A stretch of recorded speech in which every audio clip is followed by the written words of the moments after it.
नमस्कार दोस्तों, स्वागत है आपका प्रीलिम्स टारगेट बैच में। आज की वीडियो में हम कवर करेंगे कि जो केंद्र और राज्य के संबंध है, इनके बीच जो विभिन्न आयोग आए हैं, उनकी जो सिफारिशें हैं, उनके जो सुझाव हैं, वह क्या-क्या हैं और उसके कारण किस तरह से संविधान में परिवर्तन हुए हैं, उन्हें हम समझने का प्रयास करेंगे।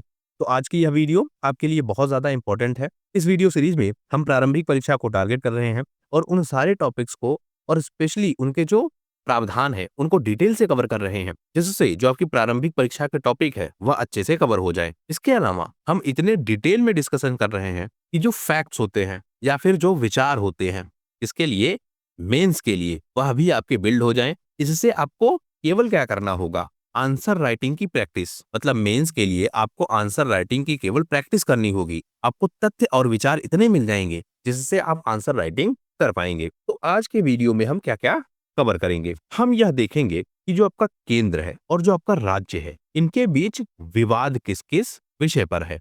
स्पेशली 1967 के बाद क्या हुआ 1967 में ऐसा, जो आपका केंद्र होता था और जो आपका राज्य होता था, वहां पर मुख्यतः सरकार थी कांग्रेस की। और यहाँ कांग्रेस का मतलब आप यह समझिए एक ही राजनीतिक पार्टी की। अब मैंने आपसे ऐसा क्यों कहा कि कांग्रेस को आप यह समझिए कि एक ही राजनीतिक पार्टी, इसको आप वर्तमान से कनेक्ट करेंगे कैसे? जिसकी सरकार केंद्र में है, अगर उसी पार्टी की सरकार ज्यादातर राज्यों में है, तो राज्य जो है आपके, वह केंद्र की योजनाओं से विरोध नहीं करेंगे। और विरोध ना करने का मतलब केवल पॉजिटिव नहीं है, यह निगेटिव भी है। यानी राज्य सरकार केंद्र सरकार की योजनाओं पर पूरी तरीके से डिपेंडेंट हो गए हैं और केंद्र सरकार की ही बात मान रहे हैं, यह हमको दिखता है। इससे जो राज्य हैं, इनके जो अपने हित हैं, उनके भी प्रभावित होने की संभावना है। स्पेशली अगर जिन राज्यों में इस वर्तमान केंद्रीय सरकार की व्यवस्था नहीं है। अब इसको आप सिंप्लीफाई समझिए। आप यहाँ राजनीतिक रूप से नहीं जाएंगे, हम किसी पार्टी की बात नहीं कर रहे हैं, हम व्यवस्था की बात कर रहे हैं। 67 तक क्या था, केंद्र में और राज्य में कांग्रेस की सरकार थी। केंद्र जो भी नियम बनाती थी, राज्य सरकार उसको मान लेती थी, वह कोई विरोध नहीं करती थी। अभी व्यवस्था में क्या हो जाएगा, मान लेते हैं बीजेपी की सरकार है और बीजेपी की सरकार राज्यों में भी है, तो जिन राज्यों में बीजेपी की सरकार है, यह इसका विरोध नहीं करेंगे। और विरोध ना करने का मतलब अपने हितों की जो बात है, अगर उनका टकराव हो रहा है केंद्र सरकार किसी योजना से, तो उसकी बात भी नहीं करेंगे। इससे क्या होगा, जिन राज्यों में बीजेपी की सरकार नहीं है, उनकी जो बात है वह कमजोर हो जाएगी। कैसे कमजोर हो जाएगी? कई सारे ऐसे प्रावधान हैं जिनमें व्यवस्था यह है कि अगर केंद्र के नियम में परिवर्तन करना है, तो आधे से अधिक राज्यों की जो सहमति है, वह सहमति केंद्र को मिलनी चाहिए। लेकिन अगर बीजेपी की ही सरकार है ज्यादातर राज्यों में, तो वह सहमति मिल जाएगी। और जो अन्य पार्टियों की सरकारें हैं अन्य राज्यों में, उनके जो हित है, उनकी बात नहीं हो पाएगी। यही समस्या थी 1967 तक। इसके बाद क्या आता है, इनमें बार बार अब सुधारों की मांग होने लगती है। इन सुधारों के लिए आएंगे अलग अलग आयोग और वह आयोग अपनी देंगे क्या, सिफारिशें। तो हमें इन आयोगों को देखना होगा, आए कब हैं वह देखना होगा और इनकी सिफारिशें क्या क्या हैं, यह भी देखना होगा। तो आज की इस वीडियो में हम कवर क्या क्या करेंगे। सबसे पहले हम यह बात करेंगे कि इनके तनाव क्षेत्र क्या हैं, वह कौन से मामले हैं जिन पर तनाव है। फिर हम बात करेंगे आयोगों की या फिर समितियों की जो इनके सुझाव के लिए बनी है और वह अपने सुझाव देती है। इसमें हम बात करेंगे किसकी, प्रशासनिक सुधार आयोग की, जो कि आपका कब आया, 1966 में। फिर हम बात करेंगे राजमन्नार समिति की, जो कब आया, 1969 में। इससे पहले भी हम बात करेंगे भगवान सहाय समिति, जो कब आया, 1965 में। राजमन्नार के बाद करेंगे हम आनंदपुर साहिब प्रस्ताव की, में क्या बातें लिखी थी और यह कब आई, 1973 में। फिर हम बात करेंगे पश्चिम बंगाल स्मरण पत्र की, यह कब आया, 1977 में। इसके बाद सबसे प्रमुख सरकारिया आयोग, जो कब आया, 1987 में। यहां तक आज हम बात करेंगे। इसके बाद के जो आयोग हैं, इनकी बात हम करेंगे अगले वीडियो में, क्योंकि एक ही वीडियो में बहुत लंबा हो जाएगा। सरकारिया तक की बात आज हम समझ लेंगे। तो वीडियो आप पूरा जरूर देखिएगा और ज्यादा से ज्यादा लोगों तक इसको शेयर जरूर कीजिएगा। यह चाहे तो आप नोट डाउन कर सकते हैं, आपके लिए बहुत इंपॉर्टेंट है। तो हम पाते क्या है कि जो केंद्र और राज्य के संबंध हैं, वह 1967 तक कैसे रहते हैं। क्योंकि एक ही पार्टी की सरकार है, तो यह लगातार चलती रहती है। ज्यादातर जो केंद्र के निर्देश हैं, उसी हिसाब से राज्य सरकारें भी चल रही थी। लेकिन 1967 में क्या हुआ, 9 राज्यों में कांग्रेस हार गई। और जब कांग्रेस हार गई, तो गैर कांग्रेसी पार्टियां यह राज्यों का प्रतिनिधित्व संभालने लगी, यानी राज्यों को लीड करने लगी। अब यह अपनी बातें रखने लगी और यहाँ पर विवाद शुरू हो गए। विवाद का मुख्य विषय क्या था? जो केंद्र सरकार है, वह केंद्र सरकार कंट्रोल कर रही है राज्यों को, तो राज्यों को अपनी इंडिपेंडेंस चाहिए, यानी राज्यों को स्वायत्तता चाहिए। राज्य डिपेंडेंट नहीं होना चाहते थे केंद्र पर। और इससे पहले प्रावधान उनको क्या मिल रहे थे कि केंद्र सरकार का बहुत ज्यादा नियंत्रण है राज्यों पर और केंद्र सरकार ही उनकी नीतियों को चला रही है। जब यह गैर कांग्रेसी पार्टियां राज्यों में आई तो इन्होंने यह मुद्दा उठाया। मुद्दा में जो प्रमुख क्षेत्र है वह क्या क्या है, यानी जो प्रमुख तनाव के क्षेत्र है, इनकी बात यह कर रहे थे कि क्या क्या दिक्कतें हैं। यह कहते थे कि राज्यपाल कौन है, आपने नियुक्त किया है और राज्यपाल अपने हिसाब से प्रशासन चलाता है। और इसमें सबसे बड़ी चिंता क्या थी? राष्ट्रपति शासन। यह राज्यपाल क्या करता था? सिफारिश दे देता था किसको? राष्ट्रपति को। यहाँ पर जो संवैधानिक व्यवस्था है वह डिस्टर्ब है। राष्ट्रपति क्या कर देता था? राष्ट्रपति शासन लगा देता था। और राष्ट्रपति शासन कैसे लगाएगा? केंद्र सरकार के कहने पर या फिर उनके मंत्री परिषद के कहने पर। तो राज्यपाल की जो व्यवस्था है, राज्य यह मानने लगे कि यह जो व्यवस्था है उन पर कंट्रोल करने के लिए है। इनमें राज्यपाल की जो नियुक्ति का तरीका है, उनकी बर्खास्ती का जो तरीका है, उनको हटाने का जो तरीका है, अगर कोई राज्यपाल ऐसा कोई काम करने लगे जिससे केंद्र सरकार से विवाद हो जाए, यानी राज्यों के हित में वह काम करने लगे और केंद्र सरकार के अगेंस्ट चला जाए, तो उसको हटाने की शक्ति भी किसके पास है? केंद्र के पास है। तो वहां पर भी दिक्कत है। राज्यपाल का जो रवैया है यह दिक्कत है। राष्ट्रपति शासन की मैंने आपसे बात की। और जो राज्य विधेयक है इनको राष्ट्रपति के लिए आरक्षित करना। अब राज्य ने क्या किया? मान लेते हैं विधानसभा है, यूपी की विधानसभा है, इसने कोई बिल पेश किया, बिल गया किसके पास? राज्यपाल के पास। मतलब विधानसभा से पास हुआ, राज्यपाल के पास गया। अब राज्यपाल को क्या करना है? अपनी स्वीकृति देनी है या फिर इसको रिटर्न करना है। लेकिन अगर रिटर्न कर देगा तो दोबारा पास होकर अगर जाएगा तो इसको अपनी स्वीकृति देनी है। राज्यपाल क्या करेगा? इस बिल को भेज देगा राष्ट्रपति के पास। और राष्ट्रपति क्या कर सकता है? अनिश्चित काल के लिए उस बिल को अपने पास सुरक्षित रख सकता है, यानी कोई निर्णय ही नहीं देगा। तो इस तरीके से जो राज्य सरकार है वह यह मांग कर रहे थे कि जो राज्यपाल की व्यवस्था है वह दरअसल उन पर कंट्रोल करने की व्यवस्था है, केंद्र की नीतियों को राज्यों पर जबरदस्ती लादने की व्यवस्था है। राज्यपाल की व्यवस्था में परिवर्तन होना चाहिए।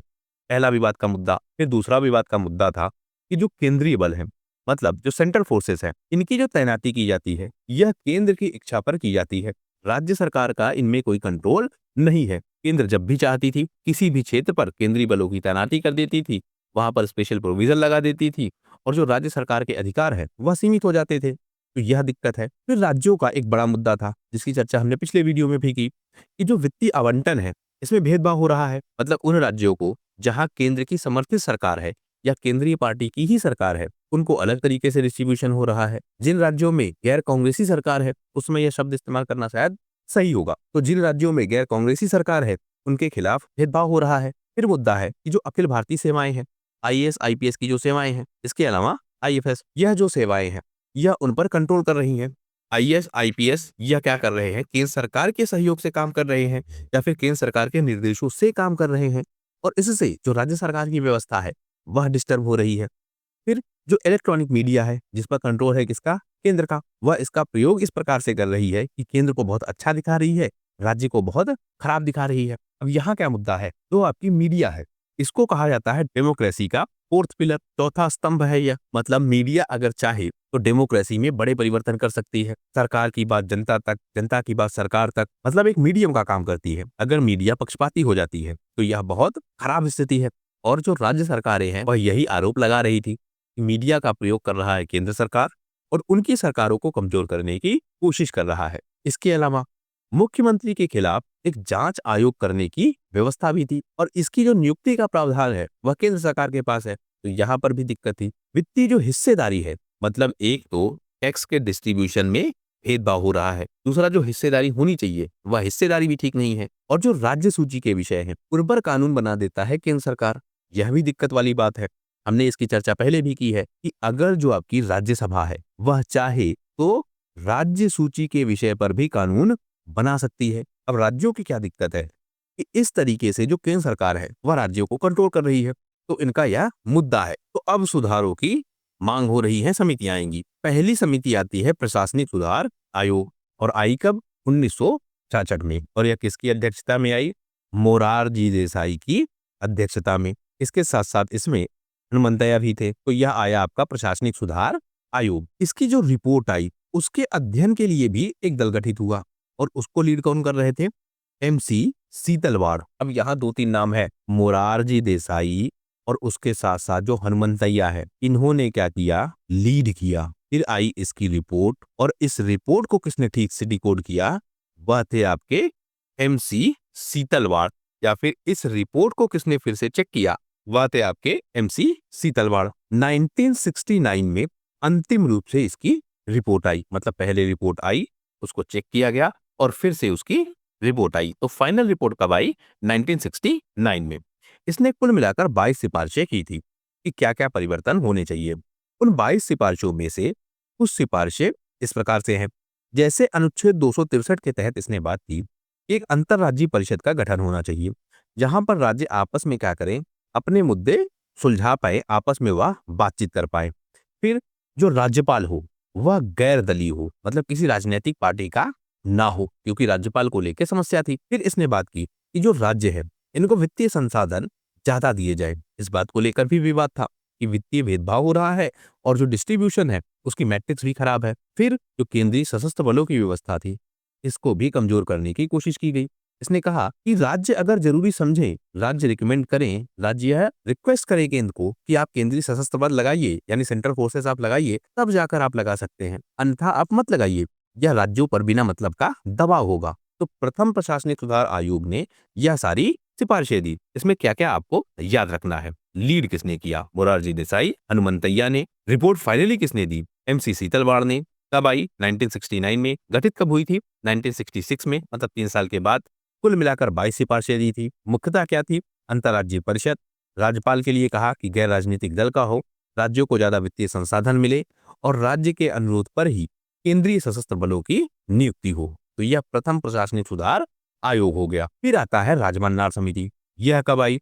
1969 में। जो तमिलनाडु के राजमन्नार हैं, इनकी अध्यक्षता में यह समिति आई थी और यह किसके थे?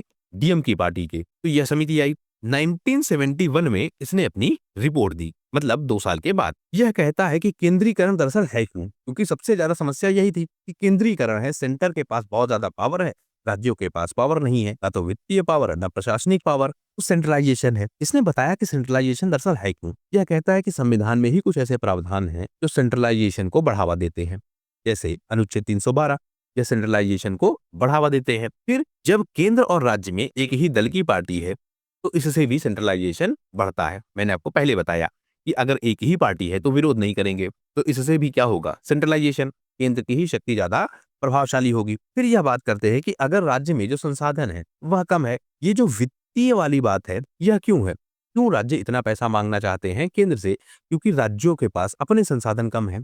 अगर राज्य अपने आप से ही इतना उत्पादन करें या राज्यों के जो संसाधन है वह इतने बढ़ जाएं, तो राज्य केंद्र पर डिपेंड नहीं होगा, बल्कि केंद्र डिपेंड हो जाएगा राज्यों पर। भारत क्या है? संघ है, और संघ में क्या है? राज्य है। राज्यों की अपनी पावर भी तो है।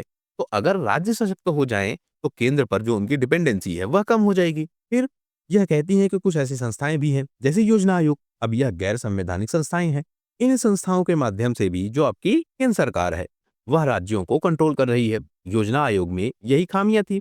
ये क्या करती थी? केंद्रीय स्तर पर योजना बनती थी, उस योजना को राज्यों पर लागू किया जाता था। मतलब जो राज्यों की डिमांड है वह डिमांड कम प्रभावशाली थी। जो आपका नीति आयोग है उसने यही परिवर्तन किया, राज्यों की डिमांड को ध्यान में रखा और राज्यों की डिमांड के हिसाब से योजनाएं बनने लगी।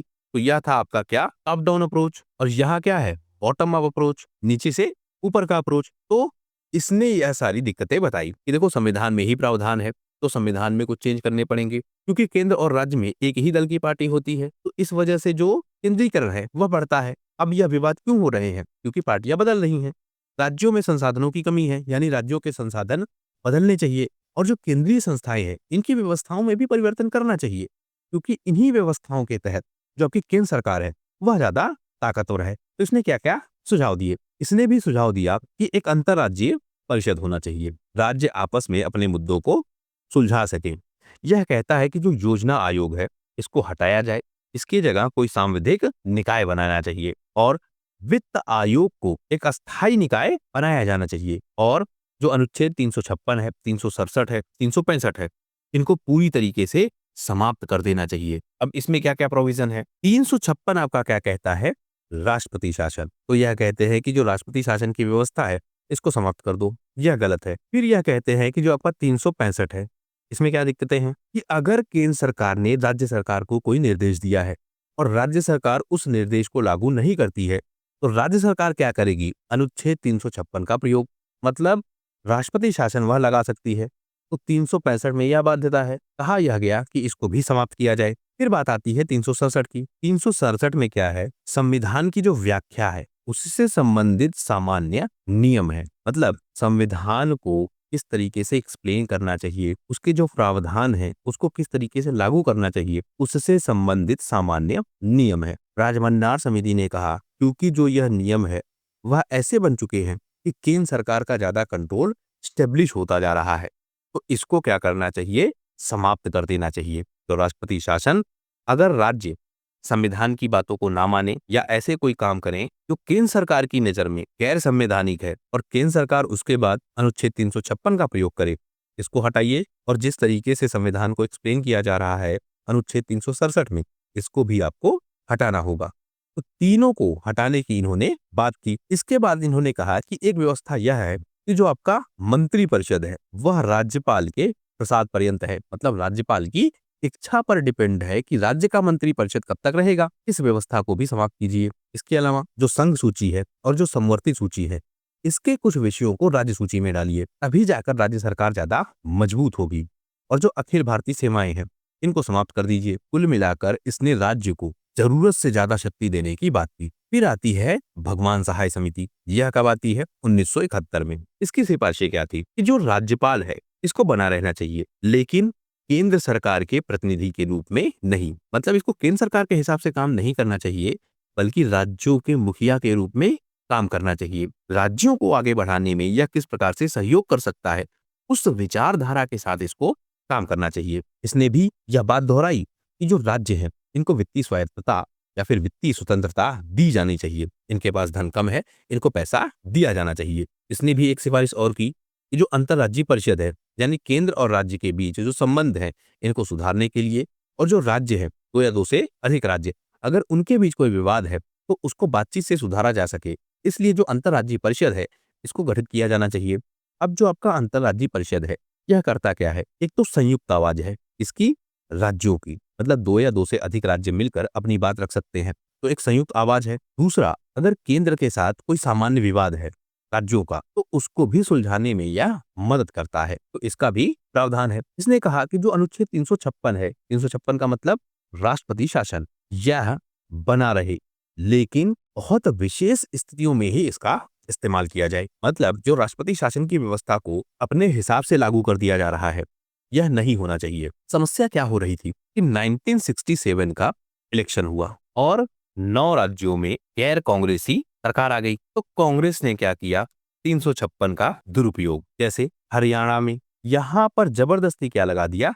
राष्ट्रपति शासन। पश्चिम बंगाल में यहां पर भी लगा दिया, केरल में यहां पर भी लगा दिया। मतलब बहुत जल्दी जल्दी लगाए गए राष्ट्रपति शासन, और स्पेशली उन राज्यों में जहां गैर कांग्रेसी सरकार है। तो कहा यह गया, या फिर भगवान सहाय समिति की सिफारिश यह आई कि जो यह 356 का दुरुपयोग किया जा रहा है यह ना किया जाए, विशेष परिस्थितियों में ही 356 लागू किया जाए। फिर आता है आपका आनंदपुर शाही प्रस्ताव। यह आता है 1973 में, जो अकाली दल है पंजाब का, उसके नेतृत्व में। इसने कहा कि जो केंद्र सरकार है इसको केवल रक्षा, विदेश संबंध और मुद्रा से संबंधित मामले देखने चाहिए, बाकी सारे मामले दे देने चाहिए राज्य सरकार को। फिर आता है पश्चिम बंगाल स्मरण पत्र।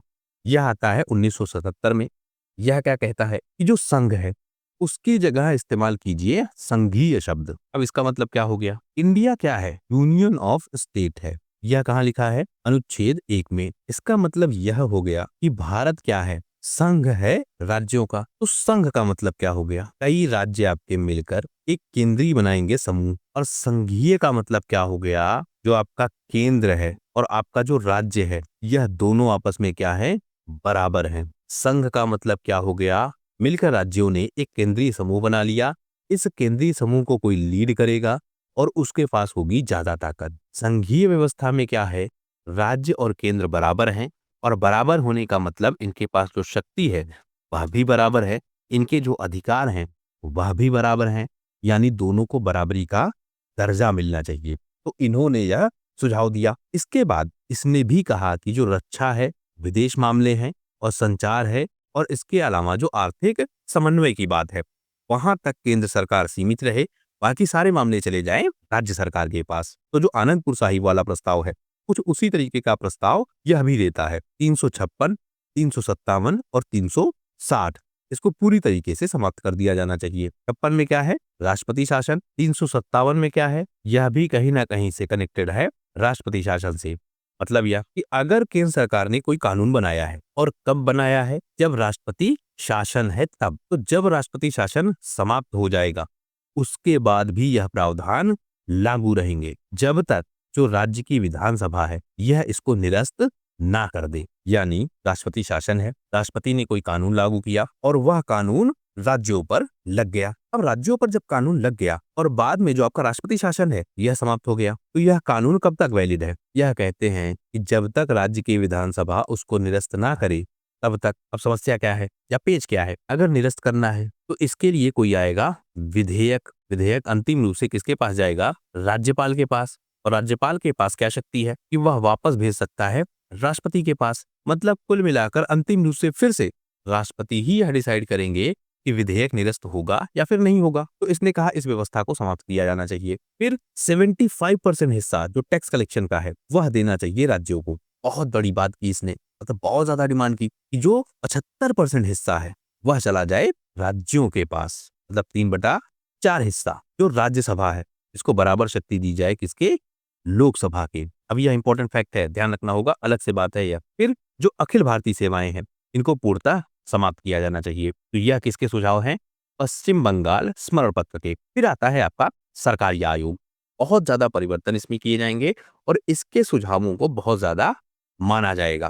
क्यों माना जाएगा? क्योंकि इसके जो सुझाव है वह कुछ इस तरीके से है जिनको लागू किया जा सकता है। पीछे के सुझाव आप देख रहे हैं, कोई कह रहा है कि अखिल भारतीय सेवाएं समाप्त कर दो, कोई कह रहा है 75% टैक्स में हिस्सा दे दो, कोई कह रहा है कि राज्य सरकार को ही सारी शक्तियां दे दो, केंद्र सरकार की सूची के जो विषय हैं वह सारी दे दो किसको? राज्यों को, 2-3 मामले छोड़ के। तो वह कहीं ना कहीं ऐसी व्यवस्थाएं हैं जिनको शायद लागू नहीं किया जा सकता अगर भारत को संघीय राज्य बनाए रखना है या फिर भारत को बनाए रखना है। क्योंकि अगर इतनी ज्यादा शक्तियां राज्यों को दे दी जाएंगी तो कहीं ना कहीं संघीय व्यवस्था पर भी दिक्कत आएगी।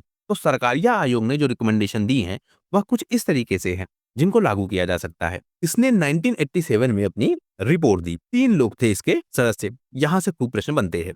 बना कब था यह? 83 में। Ranjit Singh Sarkaria, Shri B Srinivas, doctor SR Sen, 3 इसके सदस्य हैं। इन्हीं की मदद से यह बनाया गया था। इसका कार्यकाल 4 बार बढ़ाया गया और अंतिम रूप से 1987 में इसने अपनी रिपोर्ट दी थी। इसने कहा कि जो संविधान का ढांचा है उसको ना बदला जाए बल्कि कुछ सुधार किए जाएं जो जरूरी हो चुके हैं। इसने कहा कि जो केंद्र सरकार है वह मजबूत होना चाहिए और यह आवश्यकता है भारत की। इसीलिए हम देखते हैं कि इसके द्वारा दी गई 247 सिफारिशों में से 180 सिफारिशें लागू की गई। अब इसने क्या क्या सिफारिशें दी? इसने कहा कि जो अनुच्छेद 356 है यह बना रहे लेकिन अंतिम विकल्प के रूप में इसका इस्तेमाल हो, जबरदस्ती इसका इस्तेमाल ना किया जाए। जो अंतर्राज्यीय परिषद वाली बात है वह इसने भी दोहराई और इसी के तहत अनुच्छेद 263 के तहत अंतर्राज्यीय परिषद भी स्थापित की गई। इसने कहा कि जो अखिल भारतीय सेवाएं हैं वह बहुत जरूरी है और इनको और अधिक मजबूत बनाया जाए और अखिल भारतीय सेवाएं बनाई जाए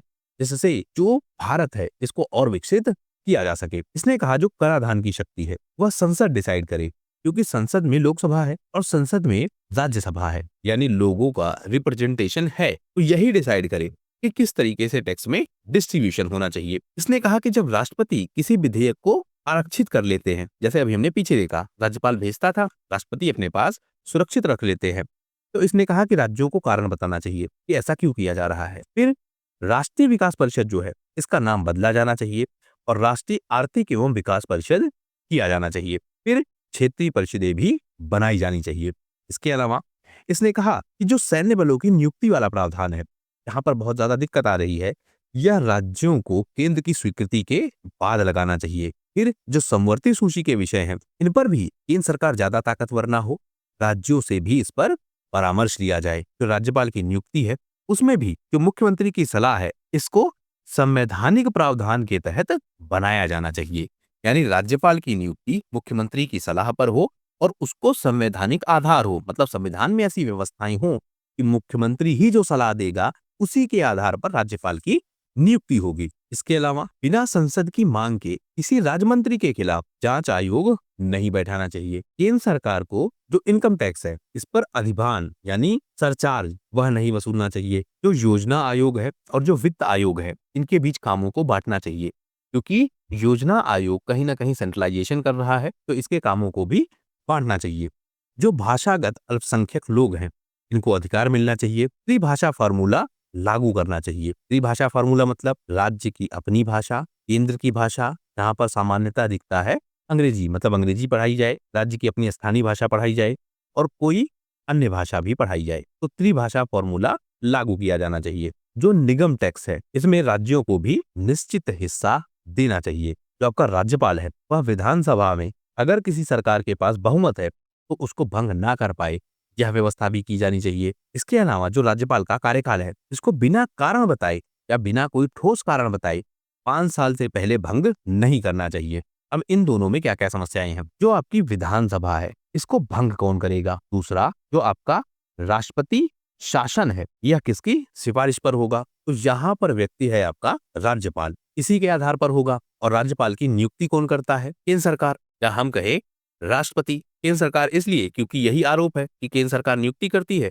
और राज्यपाल राष्ट्रपति के हिसाब से या फिर केंद्रीय सरकार के हिसाब से काम करता है, राज्यों के जो हित हैं उनका ध्यान नहीं रखता, यही आरोप था। अब क्योंकि जो आपका राज्यपाल है यही विधानसभा को भंग कर सकता है और राष्ट्रपति शासन की सिफारिश कर सकता है। अब राज्यपाल ऐसा हो तो केंद्र के हिसाब से चले तो यह दोनों काम कर देगा, यानी केंद्र के हिसाब से काम कर देगा। केंद्र को यही चाहिए था। अब यहाँ दिक्कत क्या है, यह विधानसभा को भंग कर देगा बिना किसी ठोस कारण के, यह राष्ट्रपति शासन लगवा देगा बिना किसी ठोस कारण के।